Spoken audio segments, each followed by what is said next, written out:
Councilman Joe Buscaino. Mr. Labange will be with us shortly. He asked me to get started on his behalf, and we will be taking a few of the items out of order. So we will be doing item number 1 when the councilman gets here. So we will start with item number 2. Item number 2, Categorical Exemption in Board of Airport Commissioners Report relative to proposed First Amendment to the Terminal Commercial Management Concession Agreement with Westfield Concessions Management, LLC. Good morning. Good morning, Mr. Chairman. Good morning, Mr. Buscaino. Bill Kreitz with the CAO's office. The CAO, you may remember that the CAO reported on this item at the February 24th TCT committee, and at that time we recommended approval, and therefore we recommend approval again this time.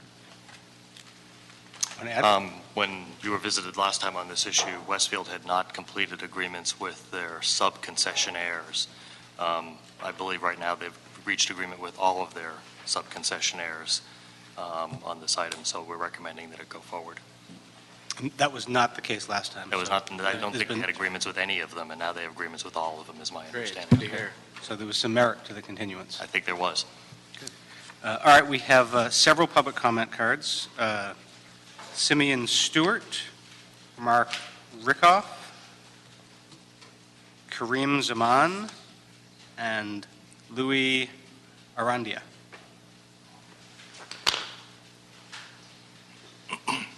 What's with the paparazzi over here on the left? We got like photos being taken like crazy. Why don't we do two at a time? First two, come on up. Or let's do all 4 of them. We'll get rid of staff.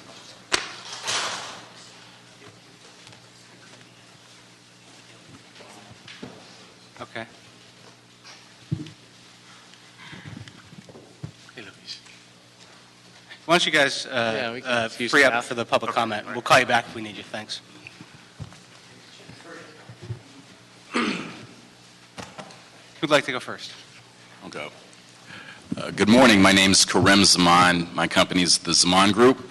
We're part of the JV team along with Hudson, the Hudson Group, and wanted to come here and voice our support for Westfield and the extension given. We had previously voiced our concerns with our agreement, and Westfield negotiated with us, and as ACDB partners, we had a little less room to make this profitable, and there were a lot of cost overruns, but in negotiations with them, we were able to reach some extensions within our own contract that'll help make this profitable.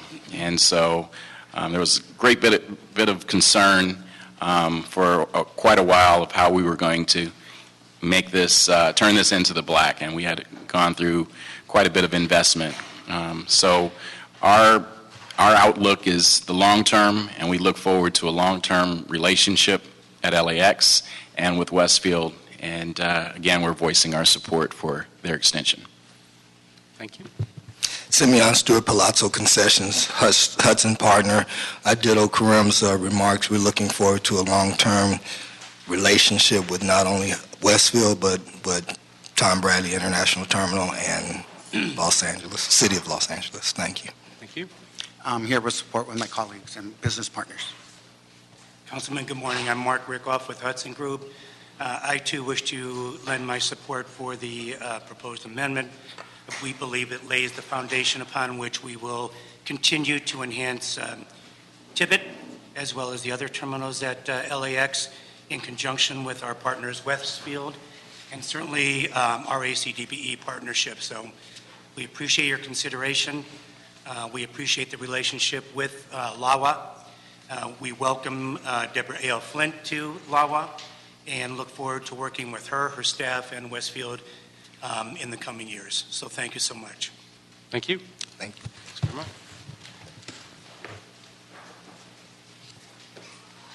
Mr. Buscaino, any questions? No, it's great. I'm happy to hear we found some compromise in this item You came before us back in February. We sent you back. You did your work, and obviously we built some success around the partnership and a compromise between everyone involved here. So I applaud the airport's effort. Of course, Westfield, Hudson, and all those involved. So congratulations. Happy to hear everything worked out here. Thank you, Mr. Bonin. I want to give Westfield credit. We gave them a specific instruction to get as many signed as possible, and they did follow through on that. Thank you, Westfield. Thank you. So move approval? Move approval. Seconded, no objection. That is the direction of the committee. Item number 3. Item number 3, Categorical Exemption and Board of Airport Commissioners Report relative to the proposed lease with Nippon Cargo Airlines Company for the cargo facility located at 6501 West Imperial Highway. Good morning. Andrea Mills, CAO Office. The airport's requests approval to execute a lease with Nippon that would be for an additional 5 years for their air cargo facility, and approximately $10 million is anticipated in revenue. The CAO recommends approval. This is pretty straightforward. Nippon Cargo Airlines has occupied this building for 20 years. They built the building. When the lease expired, it reverts to the city. We had to negotiate building rent since we now own the building. That is really what it is, and we have a 5-year lease in front of you, so we recommend it. Okay. I have no objection. Move approval. Second, no objection. That's the direction of the committee. Item number 4. Item number 4, Categorical Exemption and Board of Airport Commissioners Report relative to the proposed Second Amendment with Tom Bradley International Terminal Equipment Company for maintenance of aeronautical equipment in airline areas in Terminal 3. Bill Kreitz with the CAO's office. We recommend approval of this Second Amendment for the following reasons. One, it will transfer responsibility for operation and maintenance of aeronautical equipment in the airline areas in Terminal 3 from LAWA to the Tom Bradley International Terminal Equipment Company. Probably most importantly, it will give the airlines operating at this LAX Terminal 3 a greater control over their equipment and their maintenance operations to both that are both integral to their safety and the performance of the airlines. And thirdly, it will transfer control of the Terminal 3 gate scheduling for 6 airlines that are currently operating out of Terminal 3. So for those reasons, we recommend approval. Just so you know, Tibbet Tech, the airline consortium entity, currently runs the same functions in the Bradley Terminal and in Terminal 2, which are multi-airline terminals. What is Tibbet Tech? It's a nonprofit corporation created by the airlines. It's an equipment consortium, and so they operate and maintain loading bridges, outbound baggage system, inbound baggage system, a lot of things that are really directly affecting the airline operations. And so where you have 40 airlines, for example, in Bradley, it's very difficult for us to coordinate all that with the airlines. So the airlines formed a consortium to do it for them as a group, and they reallocate costs to their members. And so we lease, let's say, the outbound baggage system to this entity. They pay us rent, and they recharge the airlines in the building and meet their requirements. And so it's a nonprofit corporation that the airlines created to sort of have a focal point of maintaining all this equipment that they depend on. And since they do it in the Bradley Terminal and Terminal 2, the other major multi-airline terminal is Terminal 3, and the airlines there have recently agreed that that's the way they'd like to have that terminal operated as well. It gets us out of the operational risk business, baggage system failure, loading bridge failure, and other things. And the company has contractors and employees on the ground to do that stuff. Do other airports have something like that? A lot of airports do, like JFK is probably an example where entire terminals are run by, including custodial and everything else, are run by consortiums. So where you have, and San Francisco has some of that for some functions in their international terminal. So it's pretty common in places where you have large multi-tenant international terminals at gateway airports that it's being extended to Terminal 3 here, which is a domestic terminal, is a little bit unusual, but I think those airlines, and I think there's 5 airlines in Terminal 3, those airlines see the benefits of consolidating the responsibility under one entity. Are the employees of Tibbet Tech trained in what to do and how to advise passengers in the case of an emergency at the airport?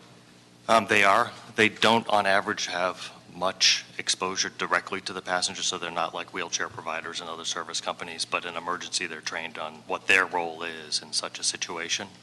Mostly they're behind-the-wall employees who are operating and maintaining systems that the passengers never see and hopefully go well, and the passengers never know about. So they don't have a direct frontline responsibility like some of the customer service agents. So, Thank you. Mr. Buscaino? Yeah, thanks for this Typic Tech 101. That's the first time hearing, but Yeah. so many moving parts at the airport. Explain, what do you plan on doing with the additional 73,000 square feet of space once this service is going to be transferred over to the other terminal? well, the space exists today in the terminal. We don't lease it to any individual airline. We charge what are called joint use charges, which is a mathematical allocation based on passengers in the terminal. And that has some inequities in it because of the way the formulas work. By leasing the property to this Tibetec entity, and then they have a recharging mechanism to the airlines. So this is already existing already space. exists, yes. Gotcha. It's a system that So you're not moving one service to another location. Gotcha.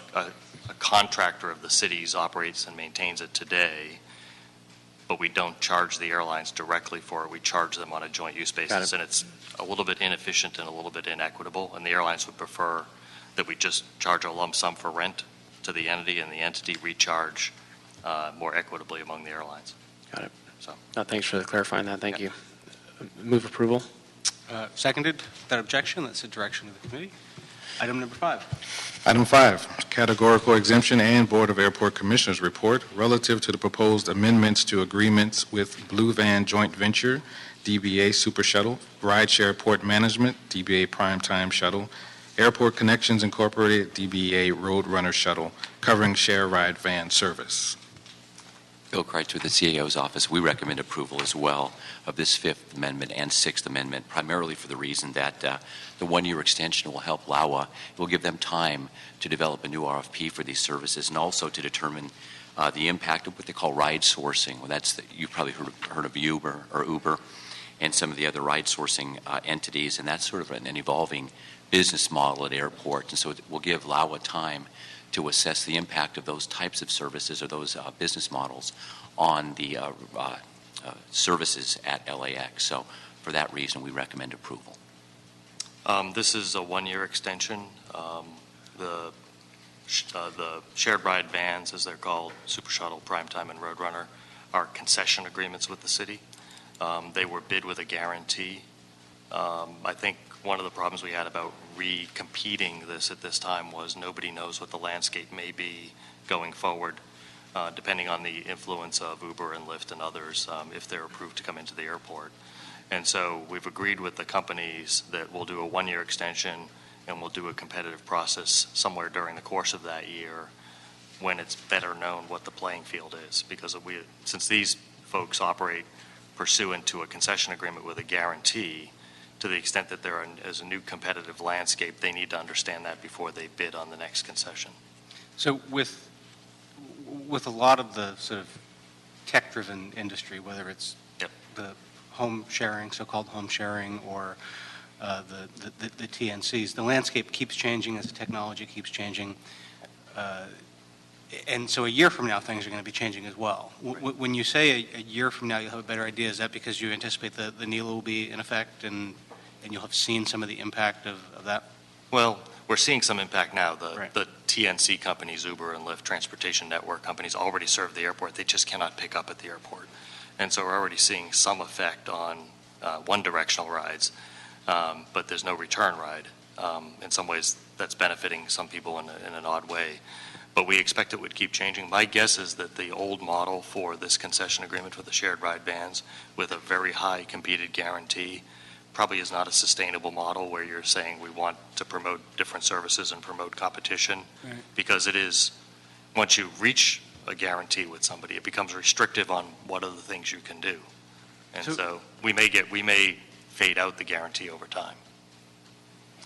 Well, that may be answering my next question then. I was going to ask how you anticipate shaping an RFP with the TNCs in mind.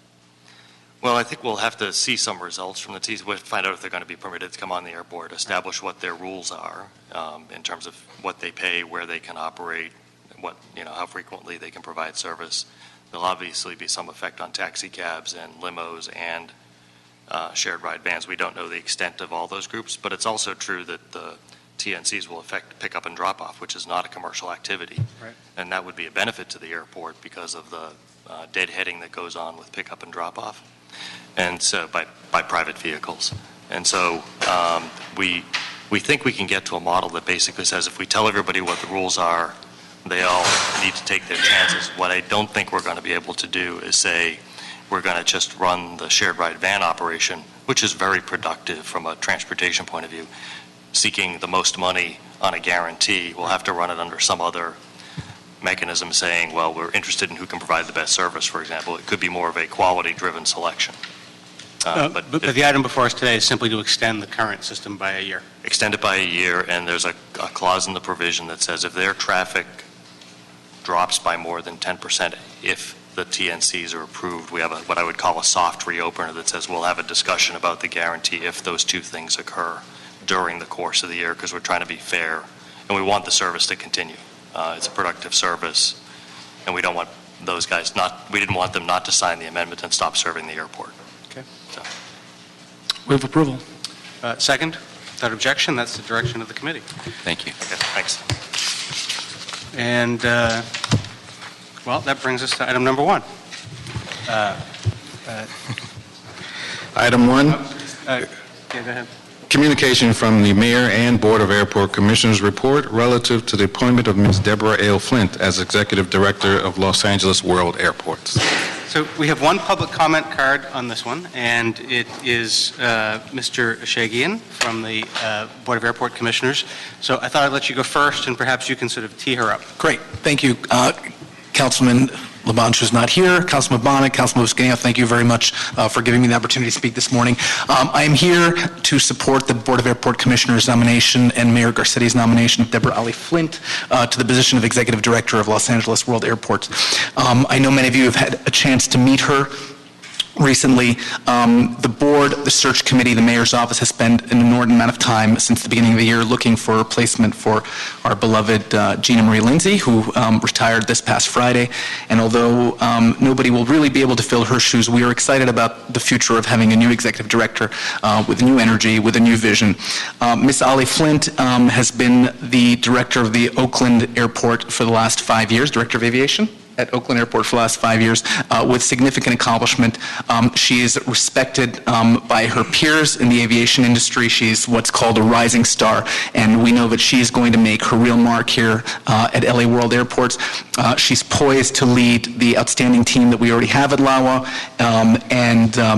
and she has a vision for what Los Angeles World Airports should be, and she's going to make what we have already set the stage for to become a world-class airport and a first-class neighbor. So we ask that you support her, support this nomination. We're very enthusiastic, and we know that you're all going to love working with her as she takes on her new role. So thanks very much.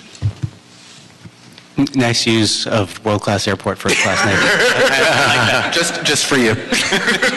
Is that trademark? Nope, it's free for anybody to use. I got it. Good morning. Great, thank you. I'm going to step aside and let Okay, thank you. Well, it is indeed my pleasure and my honor to be here this morning. I appreciate the show of support from the team at Los Angeles World Airports, the stakeholders that are here in the form of the business community, the civic community as well, and our partners that do business at the airport. And I've greatly appreciated the time that I have spent both with the mayor's office as well as with the council, and appreciate the fact that there is a recognition of the importance of Los Angeles World Airports to this region, to the city, to the country, and frankly to the world as we think about the world of aviation and globalization and how the airports play such a critical role in our future. And so it's with great excitement that I'm here this morning for this hearing to preface the City Council meeting later on this morning, and as Commissioner Shagian referenced, to be the vision that I have for Los Angeles World Airports in restoring it to be the innovative, iconic airport that was heralded in the past, bringing that to the future, but doing so in a way that is not just a world-class airport, but is true, is a world-class neighbor. And that comes in many forms, from environmental to our relationships with the community, with the business partners that do the business at the airport, as well as our carriers. And so it's a great opportune moment. I'm incredibly excited and again appreciative of this opportunity. Almost perfect timing.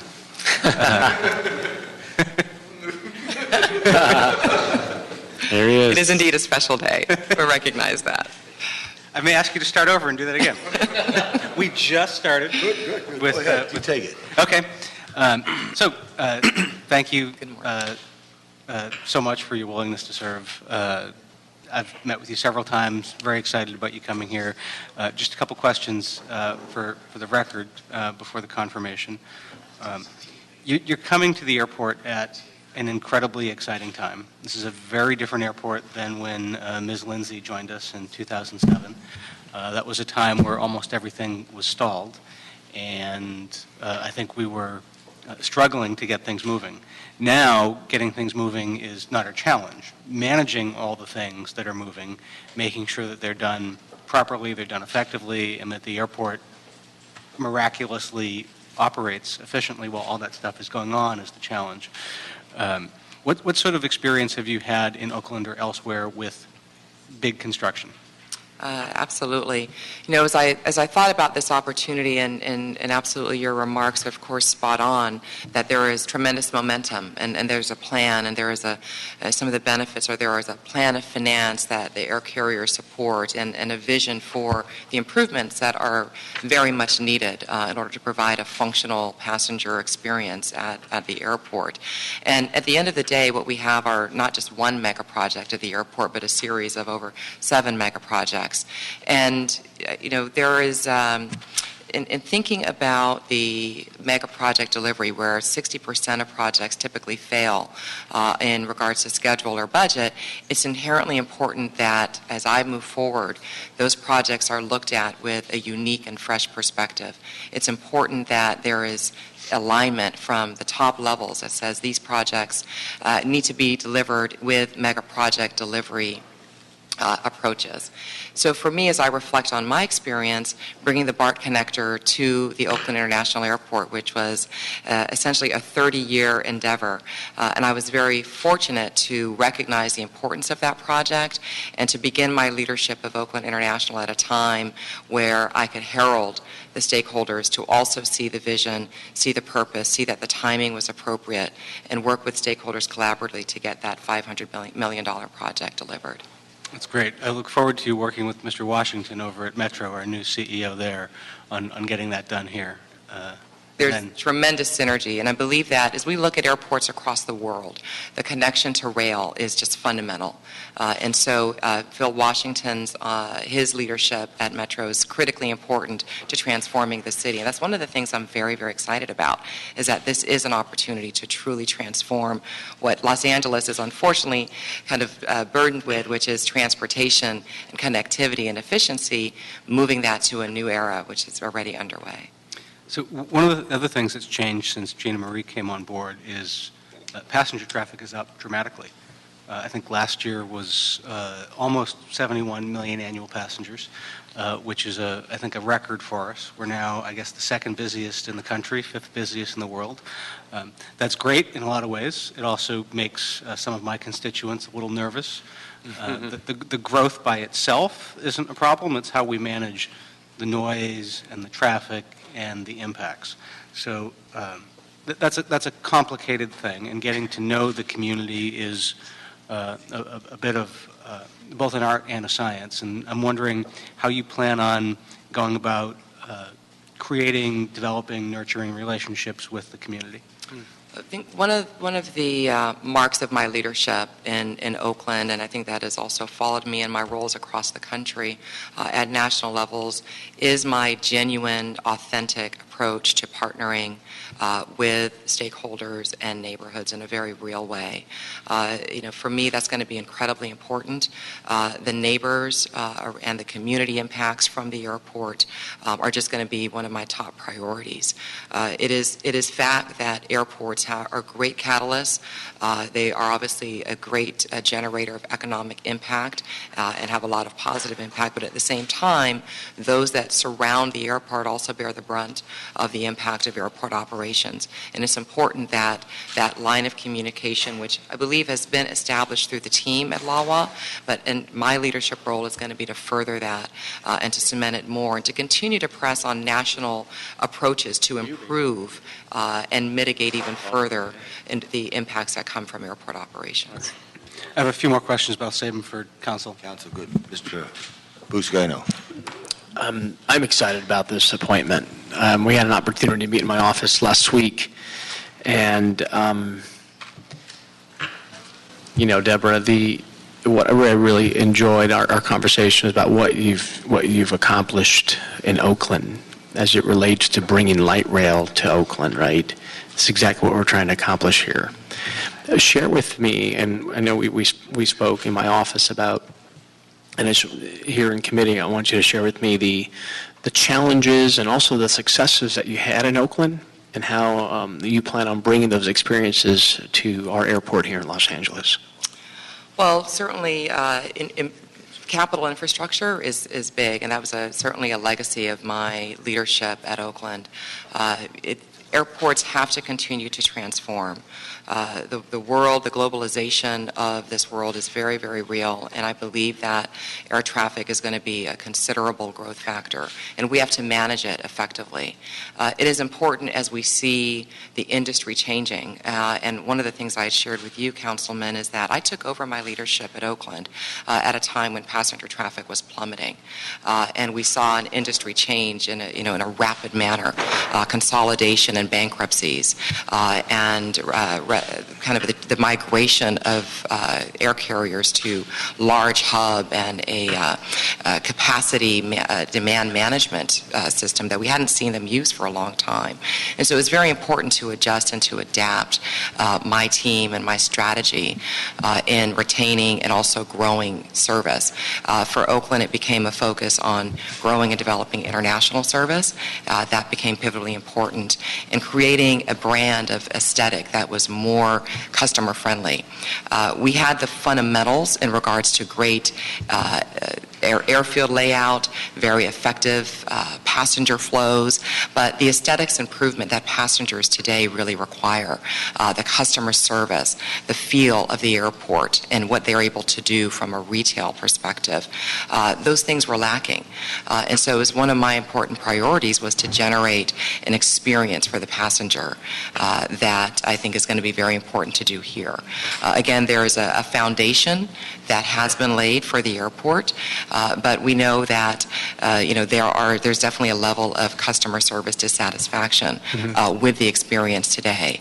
It does not reflect the experiences that people think about with the city of Los Angeles. And the airport, I think it is very important that it serves as the gateway and is reflective. It's a civic requirement, frankly, that is reflective of the city. And that's what I look forward to doing, is taking some of those same initiatives, but on a different scale, bringing them here to LAWA. Explain to us how you plan on bringing resources at all levels of government, and even resources in the aviation industry. I remember you mentioning to me that you're on a national board. I forget what the board was, and how you plan on bringing these resources and taking advantage of these relationships that you've built over the course of your career in aviation to Los Angeles. Sure, and I'll reference both of the national boards. The first one is actually the Aviation Consumer Protection Committee, which was the first of its kind under the last FAA reauthorization and formed by the Secretary of Transportation. And it's because consumers are such a critical component of the aviation system, and ensuring that our system here in the United States is responsive to the needs of consumers.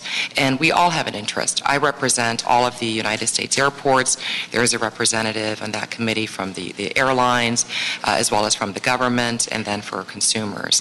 And again, in working collaboratively with those partners, we look to solutions to make sure that the national air transportation system is one that is transparent and that there is fairness and equity and provisions to protect travelers during their air experience. The other that we spoke about is my role on the Airport Cooperative Research Program.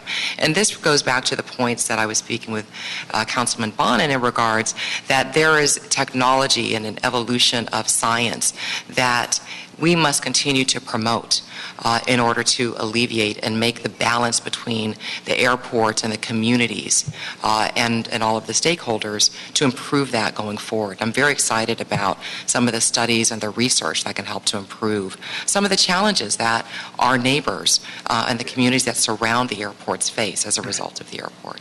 Yeah, and representing the Port of Los Angeles, it's important that we focus, of course, on the community, and I love your response on your commitment to the community surrounding the airport.